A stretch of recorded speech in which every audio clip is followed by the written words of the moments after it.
2024 미국 대선이 얼마 남지 않은 상황에서 양쪽 후보진들은 막판 굳히기에 박차를 가하고 있습니다. 이번 대선은 두 후보의 지지율이 전국 평균 동률을 보이고 있는 가운데 최종 당선자를 결정지을 7개 경합주에서는 해리스 부통령과 도널드 트럼프 전 대통령의 지지가 엇갈리거나 근소한 차이를 보이고 있어 박빙양상을 보이고 있습니다. 선거 막바지에 돌입하면서 양측의 움직임에 귀추가 주목되고 있는 가운데 최근 미디어 샤이로 알려진 카밀라 해리스 후보의 돌연 방송과 팟캐스트에 집중적으로 출연을 하며 미디어 선거전을 본격화하고 있습니다. 따라서 많은 이슈들을 생성해내고 있는데요. 오늘 스티브 황보 장로님과 함께 관련 소식 들어보는 시간 준비했습니다. 장로님 안녕하세요. 예, 안녕하세요. 반갑습니다. 예. 네, 많은 분들이 선거를 하실 분들 이미 마음속에 선택이 결정되어 있을 시기가 아닐까 생각됩니다. 그렇죠. 네, 아직도 어느 쪽을 지지할지 고민하고 계시는 분들도 분명 계실 것 같고요. 예. 지난주 어떻게 투표를 해야 할지에 대한 여러 가지 정보와 조언의 말씀 나눠주셨는데 이번 대통령 선거는 정말 결과를 예측하기가 쉽지 않습니다. 최근 대선 흐름, 경합주들에 대한 어떤 변화의 움직임이 있는지 예. 그 흐름을 좀 짚어주시고 이 시간 시작하겠습니다. 예, 이제 투표가 선거일이 한 2주 반, 네. 18일 정도 남았는데 방금 말씀하신 대로 이미 그 투표를 어떻게 할 것인지 마음에 정하신 분들은 보면은 투표지가 도착하면은 바로 투표하시는 분들이 있고 또 어떤 분들은 마지막 순간까지 기다렸다가 투표하시는 분도 상당히 있습니다. 네. 그래서 여러분들 요즘 그 유권자 등록할 때 여러분의 그 전화번호나 이메일 주소를 기입했으면은 굉장히 선거에 관련된 그런 그 텍스트나 그 이메일을 많이 받고 있을 것 같아요. 네, 맞습니다. 근데 여러분 그 투표를 하시면은 그것들이 뚝 끊어집니다. 그래서 각 후보들이 그 캠페인에서 유권자들이 투표를 했는지 안 했는지 확인하는 방법이 있습니다. 그들이 네. 어떻게 투표했는지는 알 수가 없지만 그러나 여러분이 투표를 했는지 안 했는지 여러분의 투표지가 도착을 했는지 안 했는지 그것은 확인하는 방법이기 때문에 네. 투표가 일단 여러분 투표를 일단 하시면은 그다음에는 대부분의 그 선거에 관련된 그 텍스트나 이메일이 끊어지니까 빨리 참고하시고 투표를 하셔야겠네요. 삶이 좀 편해지겠죠. 네. 예. 근데 제가 미국 와서 한 50년 동안 살면서 이번에 한 10번째의 대선인 것 같고 중간선거를 합치면은 뭐 20번 이상의 그 선거를 본 것 같은데 네. 올해 선거같이 이런 선거는 제가 정말 경험해 보지 못한 그런 선거인 것 같습니다. 네. 그 대선 후보 상대 후보를 감옥에 집어넣기 위해서 기소를 하고 그리고 너무나 그 후보에 대해서 그 사람은 독재자이다 뭐 이런 식으로 미친놈이다 이런 식으로 표현을 하니까 그를 죽이겠다고 암살 시도도 있고 앞으로도 계속 암살 시도가 있을 수도 있겠죠. 네. 너무나 그 서로가 대립하는 그 모양이 굉장히 그 분열이 심한 극심한 그런 상황이기 때문에 네. 이번 선거가 정말 그 위험할 것 같고 특히 그 투표 선거는 선거일은 있지만은 선거일을 마치고도 투표는 개표는 그 한 달 정도 이상 동안 계속될 것 같고 네. 특히 캘리포니아 그렇습니다. 캘리포니아는 선거일을 기점으로 한 달 전부터 투표지가 나가고 개표하는데 또 한 달을 걸립니다. 네. 그래서 완전하게 결과가 나오는데 한 달이 걸리고 혹시라도 지금 말씀하신 대로 양 후보가 거의 비슷비슷한 결과가 나오게 되면은 대선 후보가 비슷한 결과가 나오게 되면은 그것을 가지고 엄청난 대립을 하게 될 거고 네. 법정 싸움으로 갈 수도 있고 그리고 지금 민주당은 트럼프를 향해서 저 사람은 분명히 저도 승복하지 않고 아마 내란을 일으킬 수 있는 그리고 만일 이긴다면은 독재자로서 우리는 다음부터는 민주주의 선거를 볼 수 없을 것이라 라고 네. 지금까지 그런 식으로 상대 후보에 대해서 아주 극심한 그런 표현을 써가면서 선거를 하고 있으니까 네. 아까 말씀드린 대로 상대 후보를 죽이기 위한 암살 시도도 있고 이제 그런 것 같습니다. 그래서 네. 미국이 왜 이렇게 갈라져 있냐 이렇게까지 극심하게 이렇게 분열돼 있냐 그에 대해서 민주당 측은 트럼프 때문이다. 네. 트럼프 저놈이 미친놈이기 때문에 그리고 반민주주의고 나쁜 놈이기 때문에 나라를 이렇게 만들어놨다. 네. 그렇게 얘기를 하고 있지만은 제가 볼 때는 이렇습니다. 민주당이 너무나 강하게 미국을 반대쪽으로 끌고 가기 때문에 너무 급하게 너무 강하게 방향을 틀었기 때문에 거기서 나오는 그 부작용이죠. 반응이다. 네. 예, 그러니까 미국의 전통적인 가치관들 그런 것들을 반하는 그런 정책을 그들은 이념으로 삼고 거의 뭐 종교적인 이념으로 삼고 그렇게 나라를 강하게 방향을 틀었기 때문에 거기에서 나오는 그 반응이며 대립일 것 같다. 저는 그렇게 생각합니다. 그런데 아까 말씀하신 대로 그 해리스가 갑자기 그 대권 후보가 되고 네. 그리고 나서 별로 언론에 대해서 언론에 나가지도 않고 이렇게 질문을 받지도 않고 깊이 해 왔는데 갑자기 2주 전부터 언론이나 미디어에 네. 나가기 시작했습니다. 그쪽 많이 나와요. 예, 나가기 네. 시작하고 트럼프는 원래 이제 자기를 싫어하는 언론에도 늘 오라고 나와서 네. 얼마든지 질문을 받아주고 어떨 때는 싸우기도 하고 이제 그러는데 어제 그 트럼프가 인터뷰를 하면서 이제 그런 말을 하더라고요. 지금 미국이 여러 가지 문제가 있지만은 그 중에 큰 문제 중에 하나가 종교가 조롱을 받고 있다. 네. 이제 그거 잠깐 들어볼까요? 네. 예. Because you're a father first Yeah. and a grandfather. And that's something, again, one thing we need in this country is we need a father figure again. We need husbands and boyfriends and young men we need to see that fathers are capable of great things because we've dealt with it, especially in the last 3.5 years, Right. a complete dismemberment of what it is to be a man. We're under attack for everything. We are. Well, actually, manhood is Yes. under attack. I see things that are so beautiful, and the next day I see they're knocking the hell out of somebody for doing something that a day before I said, what a wonderful thing. No, we have to get back a little bit more. You know, the other thing under attack is religion. Religion was like the glue that kept this country together, and so many people are mocking it now. They mock it, and it just kept our country together. But it's absolutely under attack, and under attack by this administration. 사회자가 그 여러 가지 미국의 문제점들에 대해서 얘기를 하는 가운데 그 트럼프의 과거에 그가 한 선행에 대해서 얘기를 하면서 당신은 아버지로서도 상당히 그 좋은 아버지였던 것 같다. 당신의 자녀들을 보면은 그런 것 같다. 이제 그런 말을 하면서 얘기를 하니까 이제 트럼프가 얘기를 하기를 지금 미국이 지금 힘든 것은 그 fatherhood, 그 아버지 그리고 manhood. 그 남성에 대한 공격을 받고 있다. 네. 그러나 더 중요한 공격은 종교가 공격을 받고 있다. 조롱을 받고 있다. 핍박을 받고 있다. 이런 식으로 이제 표현을 했습니다. 그러니까 지금 현재 미국의 상황 중에서 정말 그 심각하게 생각하는 것으로 이제 종교에 대한 핍박. 네. 그것은 제가 뭐 지금까지 계속 얘기를 해왔죠. 그런데 트럼프도 이제 그런 측면으로 지금 미국의 상황을 지금 보고 있는 것 같고. 네. 근데 지금 그 해리스가 갑자기 왜 그 지지난주부터 그 언론이나 미디어 어제 같은 경우는 바이든이나 해리스나 민주당 정치인들이 가장 싫어하는 언론인 팍스에 가서 한 20몇 분 동안 이제 인터뷰를 했습니다. 네.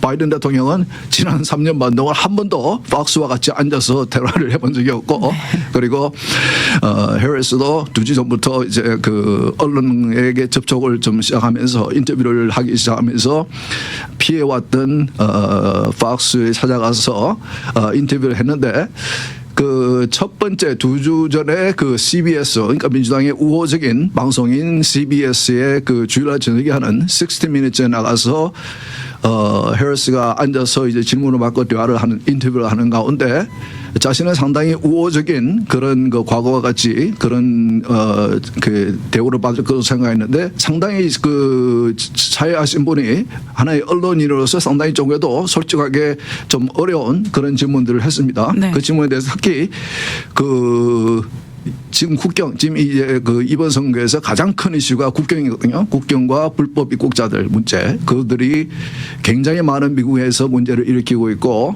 그리고 그들 가운데에 40몇 명의 그 범죄자들이 포함되어 있고 그리고 13,000명의 그 살인범들이 포함되어 있고 2,000명의 살인 혐의를 받고 있는 사람들이 다 그런 이 열어놓은 국경을 통해서 불법으로 입국해서 미국인들이 그들에 의해서 죽여지기도 하고 그리고 여러 가지 재산적인 그 피해를 주기도 하고 그런 문제를 일고 있으니까 모든 그 유권자들의 관심이 그 경제에도 관심이 크지만은 이번 선거에서 국경에 대해서 불법 입국에 대해서 관심이 많은데 그거에 대해서 이제 질문을 받고 답을 하는데 들어보시면은 해리스가 대답을 하는데 즉답을 안 하니까 CBS의 인터뷰어가 다시 재차 물어봅니다. 한번 들어보시죠. There was an historic flood of undocumented immigrants coming across the border the first 3 years of your administration. As a matter of fact, arrivals quadrupled from the last year of President Trump. Was it a mistake to loosen the immigration policies as much as you did? It's a long-standing problem. And solutions are at hand. And from day one, literally, we have been offering solutions. But what I was asking was it a mistake to kind of allow that flood to happen in the first place? I think the policies that we have been proposing are about fixing a problem, not promoting a problem. Okay? But the numbers did quadruple. And the under numbers your today, watch. because of what we have done, we have cut the flow of illegal immigration by half. But should you We have have done cut that? the Should you flow have of done that? fentanyl by half, but we need Congress to be able to act, to actually fix the problem. 예.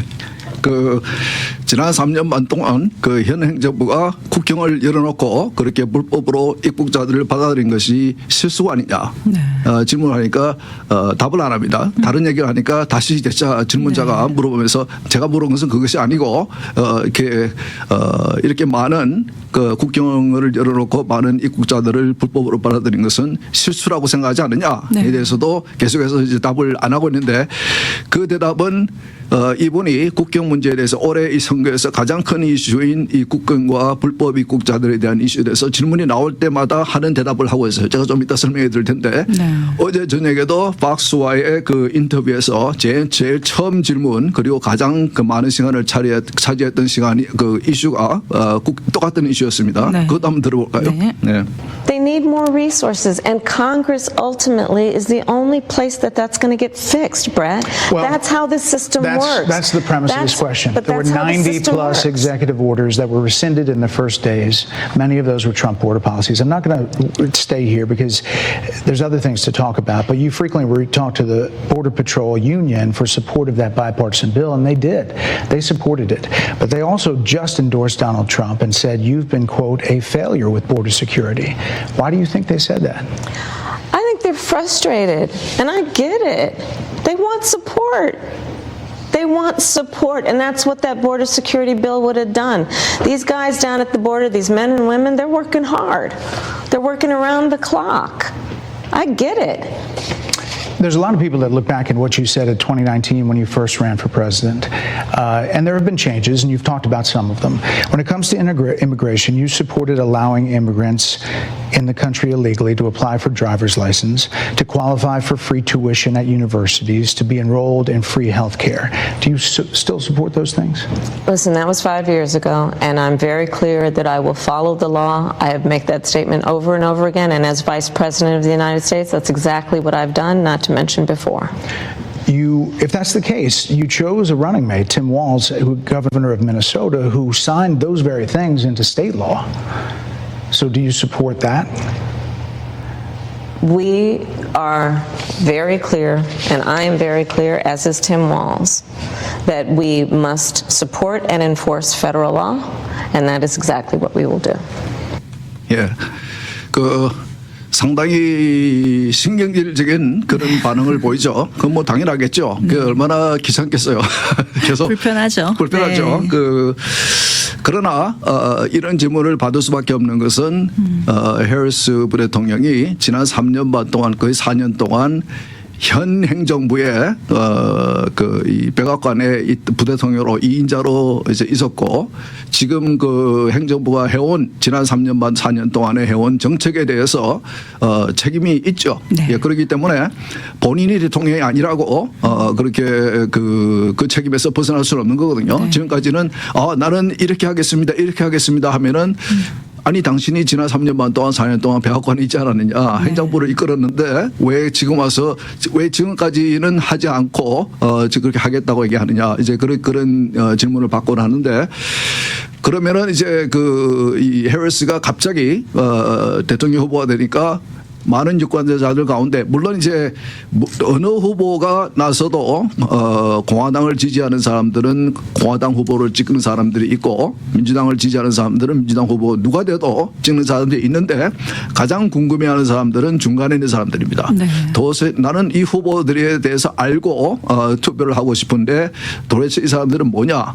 제가 그랬죠. 이 두 사람은 우리가 잘 알 수 있다. 왜냐하면 한 사람은 4년 동안 우리가 대통령으로 경험을 해본 사람이고 그리고 한 사람은 지금 현재 백악관에 지금 3년 반, 그 4년 동안 있는 사람이기 때문에 네. 그들이 백악관에 있을 때 써온 정책을 보면은 그들의 정책을 알 수 있다. 이제 그렇게 얘기를 드렸는데 근데 그 해리스가 자꾸 그 바이든 그러다 이제 워낙 해리스가 지난 3년 반 4년 동안 인기가 없는 부대통령이었고 존재감이 굉장히 낮은 부대통령이기 때문에 민주당을 지지하는 그 유권자들 중에서도 도대체 이 사람은 뭔가 어떤 정책을 쓰는가에 대해서 질문을 한 적이 있습니다. 네. 60minutes에 나와서 당신은 해리스와 그 바이든 대통령과 어떤 차이가 있습니까? 이제 그렇게 팍스 뉴스에서도 그렇게 질문했나요? 네, 박스뉴스에서 예, 박스뉴스 한 한번 내용 들어볼까요? 들어보겠습니다. It's interesting you said turn the page, Madam Vice President. You were asked on 2 different shows last week what, if anything, you would do differently than President Biden. Here's what you said.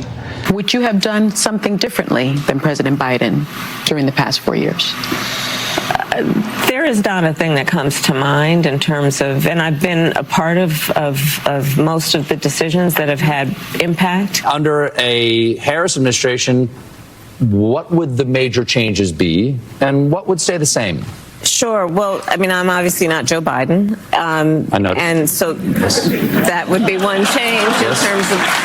But also, I think it's important to say with, 28 days to go, I'm not Donald Trump. So, you're not Joe Biden, you're not Donald Trump, but nothing comes to mind that you would do differently? Let me be very clear. My presidency will not be a continuation of Joe Biden's presidency. And like every new president that comes into office, I will bring my life experiences, my professional experiences, and fresh and new ideas. I represent a new generation of leadership. I, for example, am someone who has not spent the majority of my career in Washington, D.C. I invite ideas, whether it be from the Republicans who are supporting me, who were just on stage with me minutes ago, and the business sector, and others who can contribute to the decisions that I make about, for example, my plan for increasing the supply of housing in America and bringing down the cost of housing, addressing the issue of small businesses, which is about working with the private sector to bring more capital and access to capital to our small business leaders, including my plan for a $25,000 down payment assistance for first-time home buyers and for small businesses, extending the tax deduction from $5,000 to $50,000. We've heard a lot about those plans in recent days. Your campaign slogan is a new way forward, and it's time to turn the page. You've been vice president for 3.5 years, so what are you turning the page from?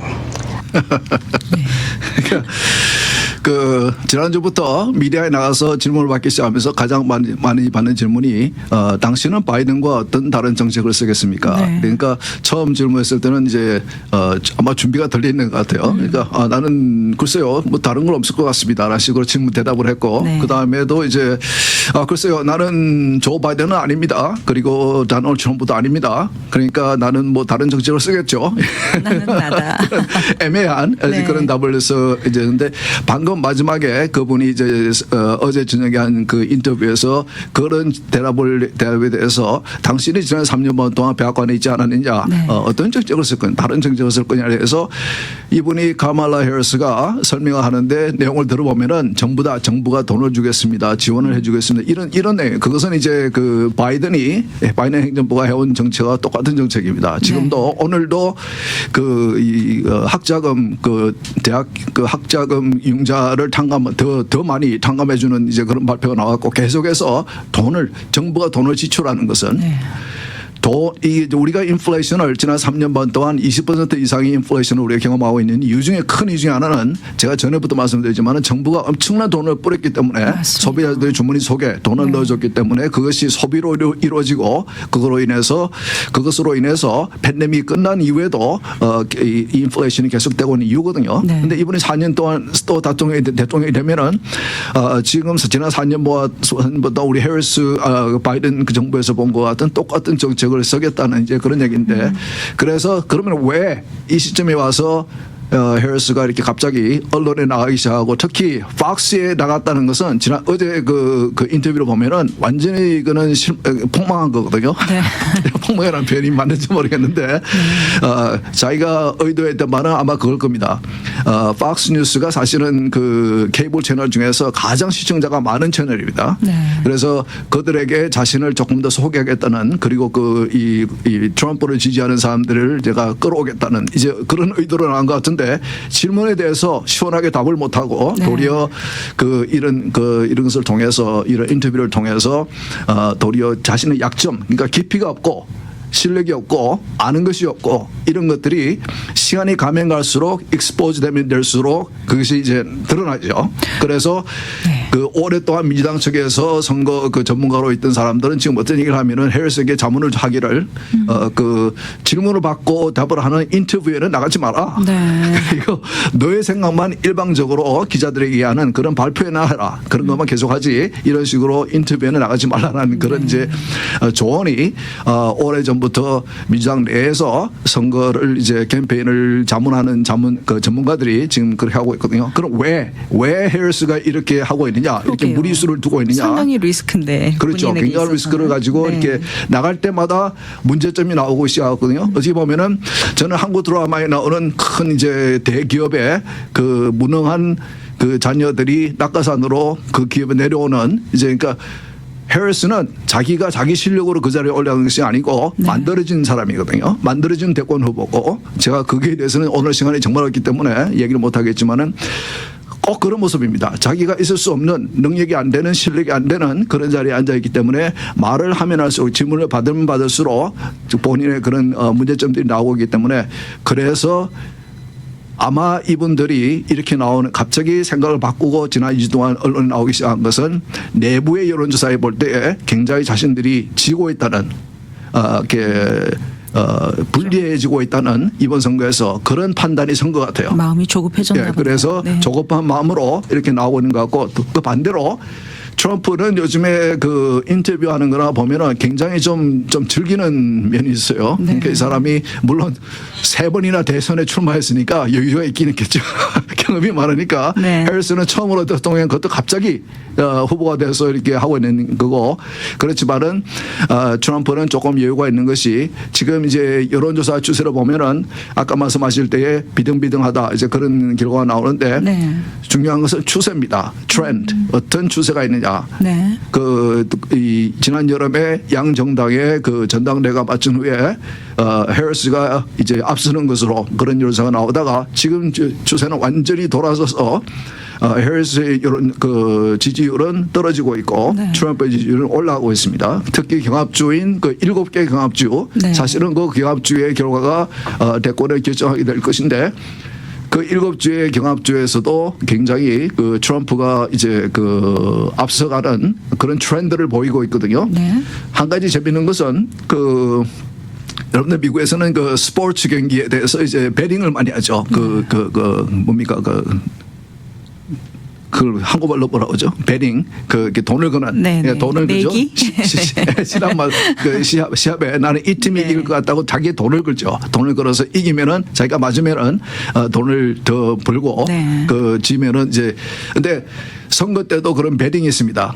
그래서 이제 그 많은 그 사람들이 돈을 걸거든요. 네. 그 베팅하는 조사들의 이 베팅하는 사람들은 자기의 돈을 거는 거기 때문에 이 사람들은 진심입니다. 그분들이 하는 걸 보면 좀 정확한가요? 심심풀이로 재미로 하는 것이 아니고 네. 정말 심사숙고해서 뭐 여러 가지를 뭐 고려하겠죠. 그 사람들이 뭐 어떻게 하는지는 잘 모르겠지만은 네. 그래서 이제 확률이 나오죠. 이 후보가 이길 확률은 저 후보가 이길 확률은 이런 이제 그게 나오는데 네. 그 모든 그런 그 이번 대선을 앞두고 베팅하는 그런 것들의 평균치를 보니까 트럼프가 이길 것이라고 지금 이게 1분마다 이게 업데이트가 되는데 지금 네. 내가 보고 있는데 보니까 트럼프가 이길 것이라고 베팅하는 그 확률이 58.1%. 그래요. 해리스가 이길 것이라고 베팅하는 확률이 40.4%. 그러니까 차이가 많이 60대 나네요. 40 정도로 네. 상당히 그러니까 이제 우리가 일반적으로 뉴스 미디어를 통해서 접하는 여론조사는 제가 전에도 말씀드렸지만은 상당히 여론조사 기관들도 정치적인 의도를 가지고 하는 사람들이 많다. 네. 그렇기 때문에 상당히 믿기가 힘들고 특히 트럼프는 전에부터 그 여론조사의 결과와 실제 투표의 결과에 상당히 이게 차이가 있다. 이게 좀 여론조사가 적게 나오는 그런 후보죠. 그런 면에서 지금 이제 그 공개되고 있는 여론조사에서 비등비등하다는 것은 이제 트럼프가 앞서고 있다는 이제 그렇게 생각할 수도 있고 네. 그리고 이렇게 해리스가 이렇게 조급해하는 것은 자신들이 내부에서 그 행하고 있는 그 여론조사 그것이 중요하거든요. 네. 내부에서 하는 조사가 굉장히 중요합니다. 이게 우리에게 발표되지 않는 네. 그런 조사인데 그것을 볼 때에 자신들이 지고 있다. 지고 있는 추세다. 그리고 특히 그 경합주 7주에서 지금 많이 그 뒤지고 있는 건 그런 것 같다. 이제 그런 면에서 이 아까 말씀드린 그 베팅 사이트는 어떻게 지금 그 예측을 하고 있냐면은 네. 그 이 대권을 대통령이 되기 위해서는 그 선거인단의 표 중에 270표를 확보를 해야 됩니다. 네. 270표를 확보해야 되는데 그들이 이 도박을 하는 사람들이 그들이 이렇게 예측을 하는 것은 트럼프가 312, 해리스가 226.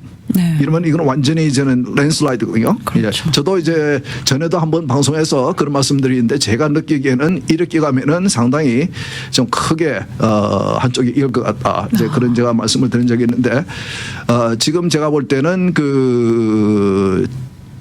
제가 이제 그 몇 주 정도 이제 그 선거가 남았으니까 제가 이 양 후보에 대해서 기회될 때마다 조금씩 제가 그 투표 전날까지 설명을 해드리겠습니다. 해리스는 배경이 뭔가 사실 많은 사람들이 이 방송을 듣고 있는 분도 해리스를 잘 몰라요. 그분의 배경이 뭔지 어떤 사람인지 그리고 트럼프에 대해서도 제가 조금씩 설명을 드려서 그래서 아직 투표 안 하신 분들은 여러분들이 참고해서 투표하시면 좋겠습니다. 네, 예. 이제 투표까지 한 16일 정도가 남았나요? 18일, 16일, 18일 정도 남았죠? 네. 이제 앞으로 한 2주 정도, 3주 채 남지 않은 선거일 동안 여러분들 미국을 일단 많이 청취해 주시고 이 시간 통해서 또 스티브 홍보 장로님의 조언의 말씀 통해서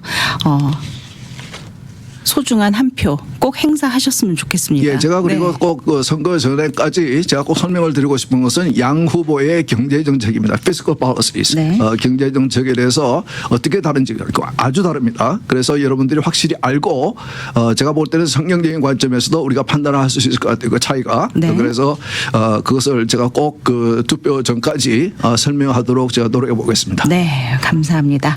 스티브 황보의 미국을 읽다 오늘 준비한 시간 여기서 마무리하겠습니다. 스티브 황보 장로님 오늘도 귀한 말씀으로 함께해 주셔서 감사합니다. 네, 수고하셨습니다.